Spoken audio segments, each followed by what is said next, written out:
আমি জানি আমার জীবনে আরো অনেকগুলো বৎসর আসবে, কিন্তু এই বৎসরটা আমার আজীবন মনে থাকবে। এই বৎসরটা আমাকে শিখিয়েছে অল্পতেই মানুষকে আপন ভাবতে নেই। এই বৎসরটা আমাকে শিখিয়েছে মানুষের সাথে অল্পতে মিশে যাওয়ার পরিণাম কতটা ভয়ানক হতে পারে। আমি এই বছর শিখেছি not every one is my well উইশার। সবাই আমার শুভকামনা জানাবে এমন সবাই আমার পাশে ঘুরে না। সবাই আমাকে ভালোবাসবে এমনটাও কোনো কথা না। আমি যাদের ভালোটা চাই তারাও আমার ভালোটা চাবে এমন কোনো কথা নেই। এই বছর আমি চিনতে শিখেছি মুখোশের আড়ালে লুকিয়ে থাকা মানুষগুলোকে।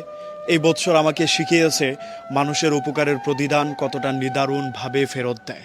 এই বছর আমি অনেক কিছু হারিয়েছি, বন্ধু হারিয়েছি, বিশ্বাস হারিয়েছি, ভালোবাসা হারিয়েছি, এমনকি নিজেকেও হারিয়ে ফেলেছি। এই বছরটা আমার কাছ থেকে অনেক কিছু যেমন কেড়ে নিয়েছে, পাশাপাশি কিছু মানুষকেও উপহার দিয়েছে। কেউ একজন আমাকে বলেছিল তোমার আর একটু চালাক হওয়া দরকার। তখন আমার কথাটা বুঝে